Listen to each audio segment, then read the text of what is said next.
오늘은 14과입니다. 14과 성경 말씀 이사야 61장 1절에서 11절 말씀입니다. 1042면요. 이사야 61장 1절에서 11절 말씀 한 절씩 교독하겠습니다. 주 여호와의 영이 내게 내리셨으니 이는 여호와께서 내게 기름을 부으사 가난한 자에게 아름다운 소식을 전하게 하려 하심이라. 나를 보내사 마음이 상한 자를 고치며 포로된 자에게 자유를 갇힌 자에게 노임을 선포하며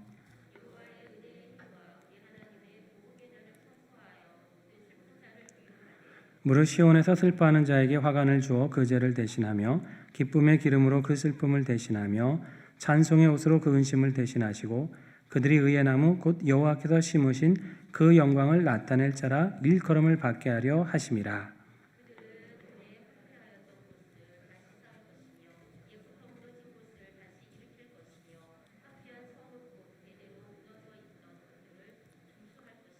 외인은 서서 너희 양떼를 칠 것이요 이방 사람은 너희 농부와 포도원지기가 될 것이나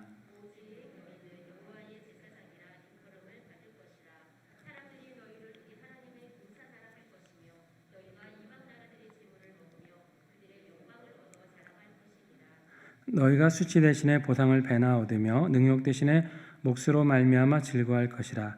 그리하여 그들의 땅에서 갑절이나 얻고 영원한 기쁨이 있으리라.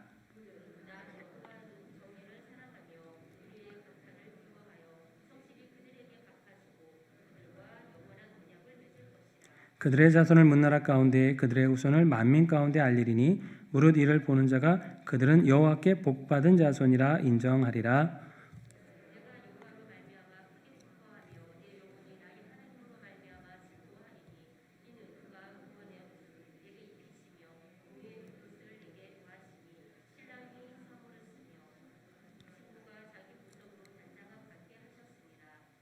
같이 읽습니다. 땅이 싹을 내며 동산이 거기 뿌린 것을 움돋게 함같이 주 여호와께서 공의와 찬송을 모든 나라 앞에 솟아나게 하시리라. 아멘. 제목 한번 읽어볼까요? 여호와께 복받은 자손이라. 여러분과 가정이 이렇게 이 말씀대로 임하기를 축원합니다. 이 61장은 그 구원의 아름다운 소식을 전하는 이제 그런 장이죠. 그죠? 주 여호와의 영이 내게 내리셨으니 예수님께서 누가복음에 여기 보면은 성전에 들어가서 이 구절을 딱 펴서 읽으시고 이 말씀이 너희에게 임하였느니라 했던 그 인용하는 구절이 바로 이사야 61장의 말씀입니다. 여기 보면 포로된 자에게 자유, 갇힌 자에게 노임을, 상한 자에게 고침을 막 이게 나오잖아요. 지금 이게 이스라엘 백성들이 하나님을 떠나서 불순종하다가 포로가 됐잖아요. 그죠? 바벨론의 포로 70년이라는 시간을 이제 포로가 되고 나라도 망하고 성전은 다 무너지고 이제 우리는 하나님께 버림받고 끝났구나. 절망이 가득한 때, 그죠? 절망과 정말 이제는 아무런 희망이 없구나라고 하는 그런 어둠의 때에 하나님께서 이제 주시는 말씀입니다. 회복해 주시는 말씀이에요. 여러분, 어떤 나라가 망해가지고 70년 동안 포로되고 다시 나라를 다시 세운다. 이거 쉬운 일일까요? 그렇지 않습니다. 이게 쉽지가 않아요. 우리나라가 일제 35년 강점기를 거쳐가지고 이제 독립운동도 하고 여러 나라를 통해서 이렇게 그래도 회복이 됐지 않습니까? 그래도 우리나라는 땅이 남아 있었어요. 국민들이 이 땅에 살고 있었거든요. 일본이 쫓겨간 거죠. 근데 지금 여기는 쉽게 말하면 우리가 일제한테 강점당했을 때 어떤 상황이냐면 우리 한국 땅에 있는 사람들 다 일본 땅이나 이런 데 딴다고 끌고 가고 여기는 전부 다른 사람이 들어와갖고 70년을 딴 민족이 살고 있다고 생각해 보세요. 그러다가 70년 만에 다시 나라가 회복이 된다는 이런 상황이 쉬운 게 아니고요. 고대로나 현대로나 이런 상황들이 쉬운 일은 아닙니다. 이건 누구의 능력으로 되는 겁니까? 이건 하나님의 능력으로 되는 거예요. 더구나 팔레스타인 지역에서 바벨론 땅 이게 수천 킬로인데 이걸 끌려갔다가 이 먼 길을 돌아와서 다시 와서 나라를 다시 세운다? 그럼 그 안에 팔레스타인에 살고 있던 다른 민족들이 가만히나 있었겠습니까? 결코 쉬운 게 아닙니다. 근데 이스라엘을 보면 하나님이 하신 이런 역사가 많아요. 그렇죠? 애굽에서 430년을 종살이를 했어요. 430년 동안 노예하던 민족이 나와서 나라를 세운다? 이게 역사적으로 이게 해석 가능한 일이 아니라는 거죠. 근데 그렇게 하셨잖아요, 하나님이. 바벨론에 70년 동안 포로가 됐던 망했던 나라를 다시 하나님이 회복시키십니다. 뿐만이 아닙니다. 예수님 이후에 AD 70년, 그러니까 예수님이 부활승천하시고 몇십 년 안 지나서 로마에 의해서 예루살렘이 다시 망합니다. 유대가 망해요. 그게 서기 70년이에요. 그리고 온 유대인들은 곳곳으로 이제 흩어졌죠. 뭐 아프리카, 유럽, 뭐 할 거 없이 뿔뿔이 다 흩어집니다. 나라가 없어요. 그리고 이 사람들이 독립국가를 언제 세웁니까? 1948년에 세우잖아요. 그럼 거기서 대충 70년 빼도 1800 몇십 년 만에 다시 나라를 세운다고요. 자, 이게 이런 일이 가능하겠냐고요. 자, 상식적으로 생각해 보세요. 서기 70년에 망했던 민족이 1800 몇십 년 지나서 거의 2000년 지나서 다시 그 땅에 나라를 세워요. 그러니까 이게 와 대단하다. 우리가 볼 때 얘기죠. 자, 이게 대단한 게 아니라 이거는 하나님이 그렇게 하셨기 때문에 가능한 일입니다. 2000년 가까이 나라 없이 떠들던 백성이 독립국가가 된다? 이건 역사 속에 결코 일어날 수 없는 일이 지금 일어나고 있는 거죠. 자, 왜 그런 걸 보여주셨겠습니까, 하나님이?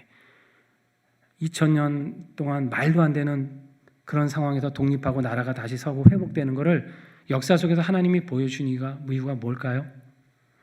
포로됐던 자, 갇혔던 자, 자유를 잃었던 자를 자유케 하시는 그 역사를 왜 역사 속에 보여주셨을까? 저는 그런 생각이 듭니다. 죄의 권세, 사망의 권세, 어둠의 권세에서 평생 영원히 죽을 수밖에 없는 인생이 포로에서 놓이고 자유케 되고 구원을 받고 새 생명 얻는 인생이 되게 하시는 그 실제적인 증거로다가 이런 것을 보여주시지 않았겠는가? 저 이스라엘을 봐라. 70년 동안 나라 잃고도 포로에서 노임을 받지 않느냐? 2000년 동안 나라를 잃고도 그 다시 나라를 세우고 회복되지 않느냐? 죄와 사망에 사로잡힌 너희 인생, 그것이 몇십 년이 되었든지 간에 하나님의 은혜로 자유케 될 것이다. 하나님의 은혜로 구원받게 될 것이다. 하나님의 은혜로 다시 생명 얻고 회복하게 될 것이다. 여러분, 하나님 등이 이 역사를 베푸시는 분인 걸 믿으시기 바랍니다. 역사 속에서 그렇게 하셨던 하나님이 우리 개개인의 삶을 통해서 얼마든지 그렇게 하시는 거죠.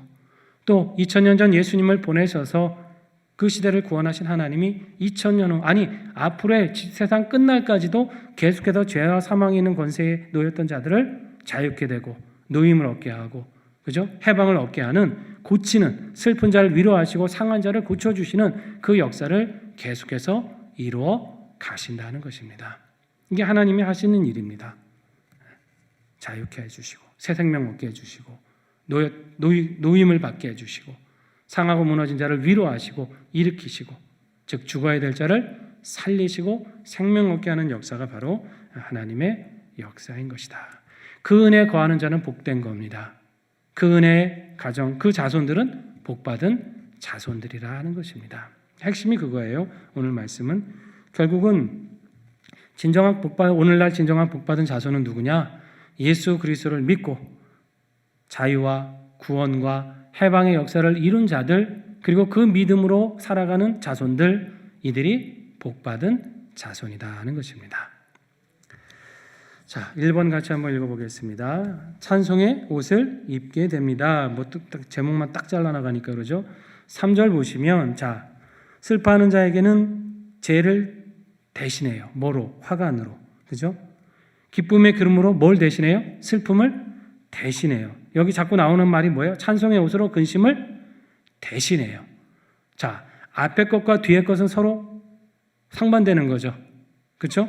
그렇습니까? 안 그렇습니까? 대답도 좀 하세요. 가끔은 좀. 혼자만 떠들게. 이렇게 앞에서 목 놓아 얘기하면 가끔씩 이렇게 대답도 하고 홍도 하시려고 그러지. 자, 앞에와 뒤는 어때요? 서로 비슷한 거예요? 대조되는 거예요? 대조되는 거잖아요. 그렇죠? 그렇죠? 이건 슬픔이에요. 그렇죠?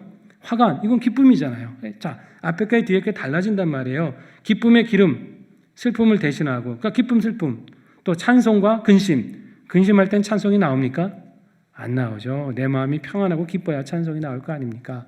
자, 이 대신해서 이것 대신에 이걸 주시고 이것 대신에 이걸 주시고, 제가 그런 표현도 썼었어요. 아마 그 고난주간 때 썼던 것 같은데, 즐거운 교환이다라는 표현 썼죠.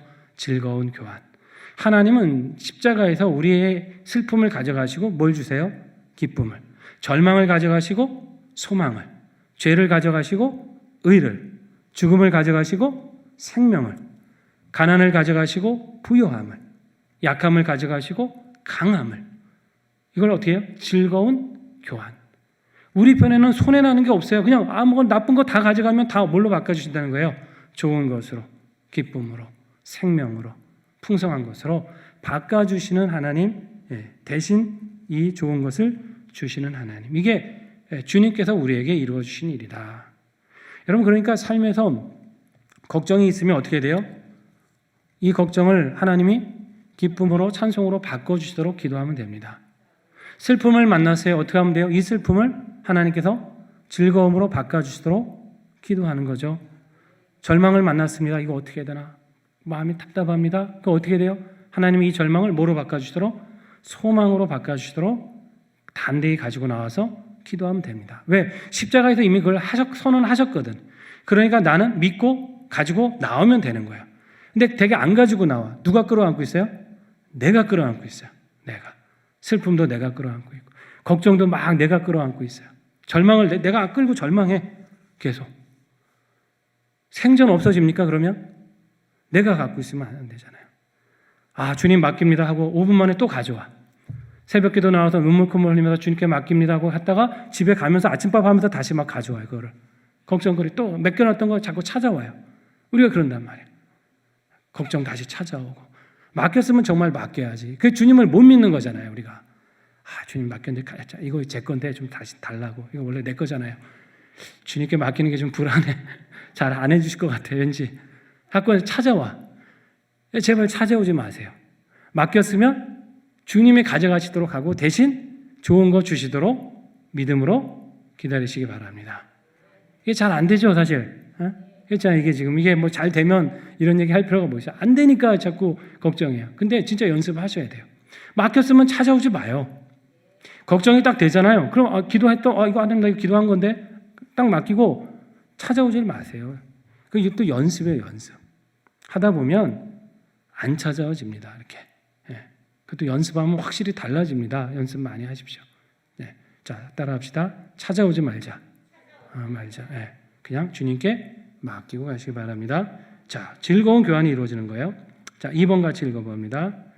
여호와께 복받은 자손이라 말씀합니다. 뭐 다 건너뛰어가지고 지금 얘기가 나온 거죠. 쭉 이제 너희는 이런 백성이라 일컬음을 받고. 그러니까 왜냐하면 포로됐다가 자유된 정도가 아니라 이제 그 자유된 백성이 하나님의 복을 받는 백성이 됐고 하나님의 제사장의 나라다. 뭐 하나님이 사랑하시는 백성이다. 이렇게 일컬음을 받으면서 그 자손에게 이 은혜와 복이 계속해서 임하게 될 것이다라는 걸 지금 말씀하는 거거든요. 자, 왜 하나님께 복받은 자손이냐? 왜냐면 여기 즐거운 교환이 이루어진다 그랬잖아요. 우리 자녀들 삶도 마찬가지죠. 우리 가정도 마찬가지예요. 이 교환이 일어나는 장소가 우리의 가정이 되는 것이고 우리 자녀들의 삶이 되는 거잖아요. 하나님은 회복하시는 분입니다. 그렇죠? 하나님 함께 하시는 분이에요. 하나님은 도와주시는 분입니다. 그리고 하나님은 언약을 맺으셔서 우리를 늘 축복하시는 분이에요. 하나님이 언제 우리한테 좋지 않은 거 주시겠다라고 약속하신 적 있습니까? 없어요. 언제 너의 좋은 거, 너의 나쁜 거 그냥 네가 가지고 있어라. 나는 그거 도저히 받지 못하겠다. 네 건 네가 챙겨. 나는 줄 수 없어. 라고 하신 적이 없다는 거예요. 좋지 않은 거, 절망스러운 거, 쓰레기, 추하고 더러운 거 가지고 나가면 항상 좋은 걸로 바꿔주시는 분이기 때문에 그 믿음으로 살아가는 자의 가정, 그 자손은 복받은 자손이다 하는 것입니다. 이 복이 영원할 것이기 때문에 그래요. 하나님을 경외하는 한 이 복은 결코 끊기는 법이 없다는 것입니다. 우리 가정이 이렇게 하나님의 복을 받아서 늘 회복되고 좋은 것으로 교환되고 생명의 풍성한 은혜를 누리며 살아가시기를 바랍니다. 한 장 넘겨봅니다. 여기 보면 성찰하기 나오는데요. 뭐 12대 만석군 지난 경주 최부잣집, 또 안동의 의성김씨 내압종택, 뭐 이렇게 얘기들 나오는데, 여러분 그 명문가 이야기라는 책이 있어요. 보신 분도 계시겠지만 거기 보면 이 경주 최부잣집 얘기가 아주 자세하게 나옵니다. 여러분 12대 만석군이 뭔지 아세요? 12대 만석군. 농사를 지으면 소출이 만석을 얻는다는 거예요. 여러분 만석이라는 게 대단한 거잖아요. 이게 엄청 부자라는 거죠. 근데 이게 부자가 3대를 못 간다 그러는데 12대를 간 집이에요. 12대. 경주 최부잣집이 아주 유명한 집입니다. 이 집은 여기 이제 나오는데 만석 이상 만약에 수확이 되잖아요. 그러면 그 나머지는요 이웃에게 나눠줍니다. 소장농들에게 더 나눠주고 사방천지에 나눠줘 버려요. 자기들이 취하지 않습니다. 아까 어리석은 부자처럼 곳간을 더 크게 만들거나 그러지 않아요. 사람들이 최부잣집이 잘 되길 바라겠어요? 망하길 바라겠어요? 그렇잖아요. 대개는 참 배 아파갖고 참 저 부자 근데 그 집은 잘 되길 바라는 거예요. 그 집이 잘 되면 잘 될수록 자기들에게도 혜택이 돌아옵니다. 그리고 소장농들한테도 만약에 다른 집이 만약에 5대5다. 반은 주인에게 주고 반은 이 집 간다면 이 집에서 소장농 하는 사람에게는 6대4 이런 식으로 더 주는 거예요. 소장농에게. 그러니까 어느 집에서 일하고 싶겠어요, 사람들이. 이 집에서 일하고 싶죠. 이왕 소작을 할 거 이 집에서 일하면 더 많은 혜택을 주인이 돌려주니까 여기서 일하는 거예요. 자, 사방 백리 안에 굶어 죽는 사람이 없게 한다. 이래가지고 말 그대로 진짜 백리면은 심리가 4km니까 한 사방 한 40km 다니는 온 거의 그 지역 동네 주변 다잖아요. 다 곡식 풀어가지고 흉년에 굶어 죽는 사람이 없도록 다 돌봐줬습니다. 이 집이 그래요. 그리고 흉년에는요, 여러분 흉년에는 이 자기 먹을 게 없으니까 죽 한 그릇에 자기 논을 판다 그러거든요. 그런 말이 있어요. 흉년에는 죽 한 그릇에 논밭을 판다 그러는 거예요. 여러분 그 논밭을 파는 그 주인의 심정은 피눈물 날 거 아닙니까? 내 땅인데 내 논인데 당장 먹을 게 없으니까 죽 한 그릇 헐값에 그걸 파는 거예요. 그게 얼마나 속상해요. 그 비싼 값으로 팔아야 될 땅을 정말 먹을 것 때문에 죽 한 그릇 가격에 팔았으니, 근데 그리고 또 투기하는 사람은 그런 거 노려갖고 그런 땅만 살 거 아닙니까? 이렇게. 그럼 부자가 되겠죠. 경주 최부잣집은 절대로 흉년에는 다른 사람 논을 사지 않습니다. 그게 헐값으로 사들이면 그 사람에게 그게 피눈물이 되는 걸 아니까 안 사요. 그리고 오히려 곡식을 나눠주고 뭐 이런 식으로 이렇게 하니까 사람들이 그냥 최부잣집은 그냥 잘 되기를 바라는 정말 명문가. 그리고 벼슬은 재밌어요. 이 집안은 그 가훈이 있는데 진사 이상은 벼슬 하지 말라 이래요. 진사 이상. 뭐 최진사 댁 셋째 딸 얘기도 있지만 진사는 뭐냐면 양반 신분을 유지하긴 최소한의 양반 계급이 진사예요. 최고 낮은 말단 양반이 진사입니다. 그 이상 시험을 보지 말라는 거예요. 왜 그러겠어요? 부자인데다가 정치에 깊이 관여하게 되면 당쟁에도 휘말릴 수 있고 이것이 문제가 될 수 있으니까 그 이상 벼슬에는 욕심내지 말아라고 하는 철칙입니다. 굉장히 지혜로운 거죠. 오늘날은 돈 좀 있으면 정치도 하겠다고 달려들고 그러다가 청문회 하다가 그냥 부정축제 한 게 드러나서 진땀 뻘뻘 흘리고 하는 참 이게 우리 이런 후손인데 어떻게다가 세상이 이렇게 됐는지. 자, 어쨌거나 진사 이상 욕심내지 않고 양반 자격만 유지하면서 사방을 구제하는 데 힘썼던 가문이에요. 그러면 아니 12대까지 간 것도 대단한데 그럼 요즘 내가 궁금했거든요. 아니 그럼 왜 13대, 14대 얘기는 왜 안 나오지? 이제 그렇잖아요. 이렇게까지 했다면 알고 봤더니 12대 그 마지막 그 종손이 재산 전체를 영남대학교에 환원해버렸어요. 기부를 해버렸어요. 영남대 그 학교 발전을 위해 쓰라고 거기 기부하고 그 종손이 지금 어디 있냐면 방배동에 올라와서 살고 있습니다. 그게 한번 방송에 나온 적이 있어요. 아마 법조인으로 살고 있는 걸로 기억을 하는데, 자 그렇게 해서 이제 이 12대로 끝났지만 어쨌든 그 집은 말 그대로 아주 조선시대 대대로 정말 명문가를 이루는 그런 집안이 됐다고 하는 것입니다. 자, 이 뭔 얘기하다 이 얘기가 나왔지? 자, 한 가문이 대대로 이름을 얻고 복을 받는 이렇게 사는 것이 복 받는 비결 아닙니까? 정말 복된 자손이잖아요. 자, 마찬가지로 그렇다면 이런 분들이 하나님을 모르면서도 이렇게 살았는데 하나님을 믿는 사람들이 그 은혜를 아는 사람들이 어떻게 살아야 되겠습니까? 그렇죠? 12대 아니라 120대 그 이상 이르도록 하나님의 복을 받는 가정 되어야 되지 않겠습니까? 하나님 경외하고 믿음에 굳게 서고 주신 것을 하나님 나라 위해서 사용을 할 줄 아는 그런 믿음으로 지혜로 그렇게 살아가면 하나님이 채우실 거 아니에요. 단순히 이 사람들이 땅이 많았기 때문에 수출이 늘 많았겠어요? 하나님이 그 집은 복 받도록 해주지 않았겠습니까? 그렇게 해서 더 많은 사람 구제할 수 있도록 그 집이 잘 되면 잘 될수록 주변이 잘 되는데 하나님께서 얼마든지 더 복을 주실 집안이잖아요. 우리의 가정도 그런 복 받는 가정이 되기를 바랍니다. 이 가정에 복을 주면 그냥 사방이 복을 받아. 이렇게 되면 그런 집은 걱정할 필요가 없는 거죠. 하나님께서 다 채우시고 풍성케 하실 줄 믿습니다. 자, 그러한 말씀으로 함께 또 믿음의 복, 또 우리가 주시는 또 삶의 풍성한 은혜를 물려가는 가정 되도록 함께 구역 식구들과 나누시면 좋겠습니다. 자, 오늘의 기도 같이 기도하고 마칩니다. 주님, 슬픔 대신 기쁨을 주시는 하나님을 찬양하며 살아가게 하시고 또 날마다 승리케 하시는 예수님을 찬양합니다. 성령님과 함께 영원토록 동행하는 기쁨의 삶이 되게 하소서. 예수님의 이름으로 기도드립니다. 아멘. 예, 수고하셨습니다.